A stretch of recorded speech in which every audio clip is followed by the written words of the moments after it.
Hello everyone, class 10। इससे पहले video में हमने मिश्र वाक्य आपको समझाए थे, तो आज हम आपको पढ़ाने जा रहे हैं आश्रित उपवाक्य। तो मैंने आपको जैसे कि बताया था कि मिश्र वाक्य में आश्रित उपवाक्यों का यूज़ होता है, यानी कि आश्रित उपवाक्य और मुख्य उपवाक्य मिलकर मिश्र वाक्य का निर्माण करते हैं। तो ये आश्रित उपवाक्य होते हैं 3 प्रकार के। नंबर 1, 3 प्रकार के आश्रित उपवाक्य होते हैं। नंबर 1, संज्ञा आश्रित उपवाक्य, विशेषण आश्रित उपवाक्य। इसमें बीच में आपको संज्ञा उपवाक्य के बीच में आश्रित उपवाक्य भी जोड़ना है, ठीक है। और विशेषण आश्रित उपवाक्य, क्रिया विशेषण आश्रित उपवाक्य, मीन्स 3 प्रकार के आश्रित उपवाक्य होते हैं। तो अब हम समझेंगे सबसे पहले संज्ञा आश्रित उपवाक्य क्या होता है। तो संज्ञा आश्रित उपवाक्य की परिभाषा है, जो उपवाक्य वाक्य में संज्ञा का काम करते हैं वे संज्ञा उपवाक्य कहलाते हैं। इस उपवाक्य से पहले की का प्रयोग होता है, यानी कि आश्रित उपवाक्य से पहले की का प्रयोग होता है, कह रहा है वो।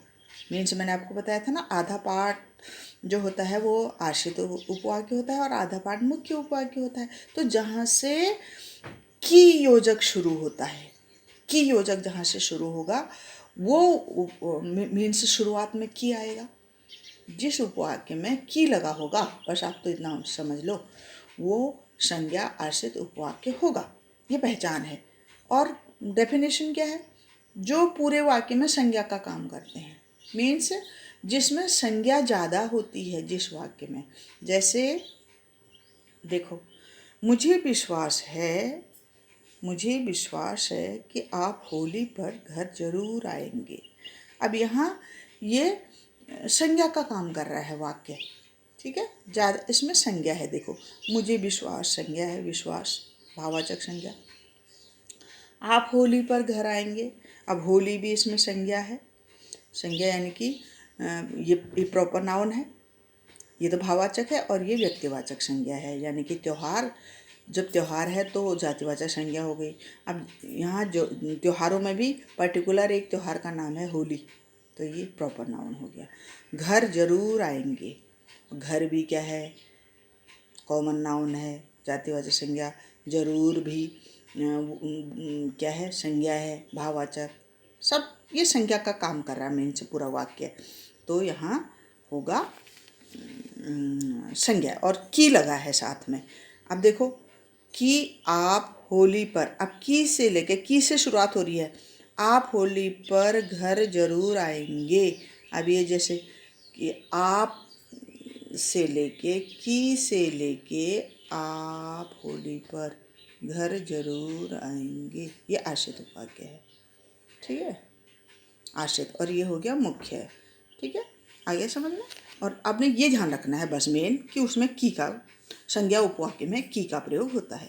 अब विद्यार्थी जानता है कि परिश्रम करने से ही सफलता मिलती है। अब देखो, सब में किया है, इनसे पूछे कि ये कौन है, तो ऐसे उपवाक्य संज्ञा आश्रित उपवाक्य कहलाते हैं।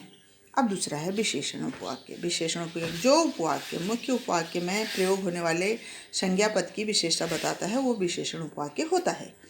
जो मुख्य वाक्य में कह रहा है, मुख्य वाक्य देखिए कौन सा है, जैसे ये है, विद्यार्थी जानता है मुख्य उपवाक्य है, तो इसमें संज्ञा पद कौन सा हुआ, ये है ना, विद्यार्थी। अब वहाँ वो विशेषण की बात कर रहा है।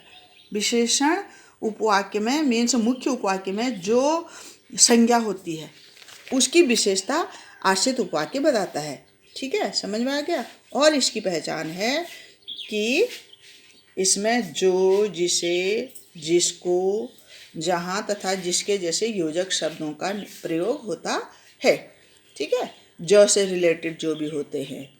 और मेन है कि जो मुख्य उपवाक्य में संज्ञा होगी, उस संज्ञा की विशेषता दूसरा वाला उपवाक्य आश्रित उपवाक्य बताएगा। अब जैसे देखो, यहाँ ध्यान दो, मेरे पास एक गुड़िया है जो नाचती है।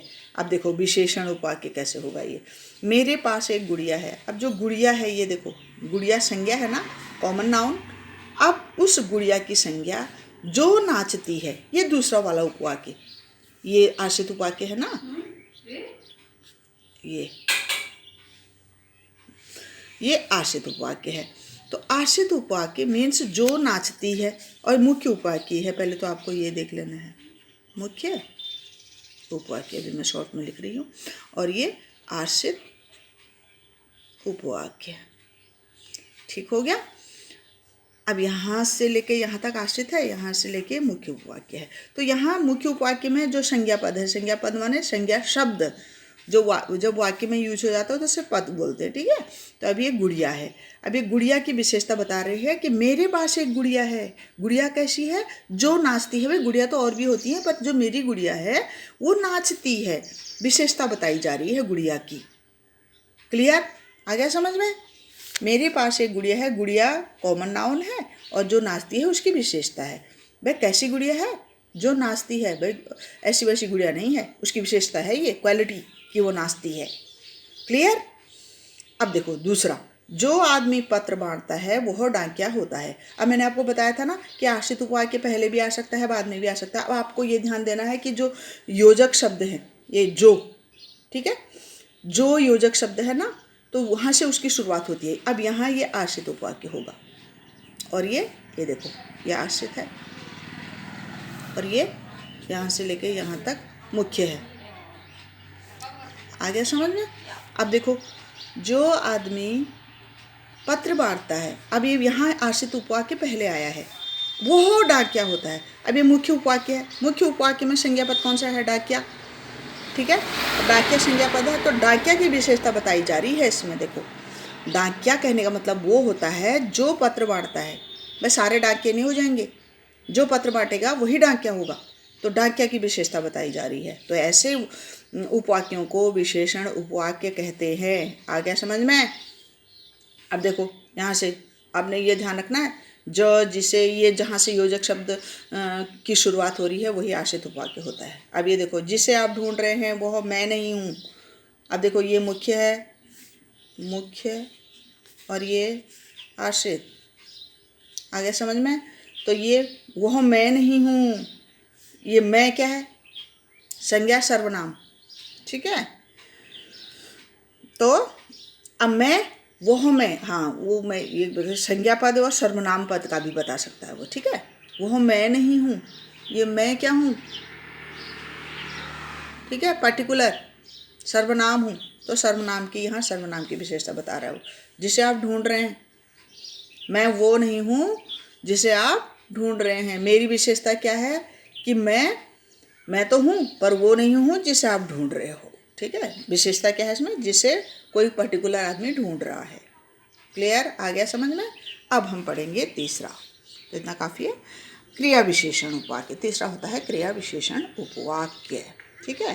क्रिया विशेषण उपवाक्य, ये तो लंबा जाएगा क्रिया विशेषण, चलो फिर भी कर लेती हूँ। क्रिया विशेषण उपवाक्य जो क्रिया की विशेषता बताते हैं। मुख्य उपवाक्य, अब जैसे मुख्य है, वह घर कौन सा है जहाँ तुम रहते हो। अब ये देखो, वह घर कौन सा है। अब यहाँ देखो क्रिया की विशेषता बताई जाएगी। यहाँ सर्वनाम और उसकी विशेषता नहीं बताई जाएगी, क्योंकि क्रिया विशेषण किसे कहते हैं? जो क्रिया की विशेषता बताते हैं उसे क्रिया विशेषण कहते हैं। जो मुख्य वाक्य में, अब दो वाक्य होते हैं, बार बार बता रही हूँ, जो मुख्य वाक्य में जो क्रिया आएगी, मुख्य वाक्य में जो क्रिया हो रही है ना, क्रिया मीन एक्शन वर्ब, जो वर्ब होते हैं उसकी विशेषता बताएगा दूसरा आश्रित उपवाक्य। समझ में आ गया? तो उसे क्या बोलते हैं? क्रिया विशेषण उपवाक्य। जैसे ये देखो, अब क्रिया विशेषण भी 3 प्रकार के होते हैं। ठीक है। ये अगले वीडियो में बताऊंगी क्योंकि लंबा हो जाता है।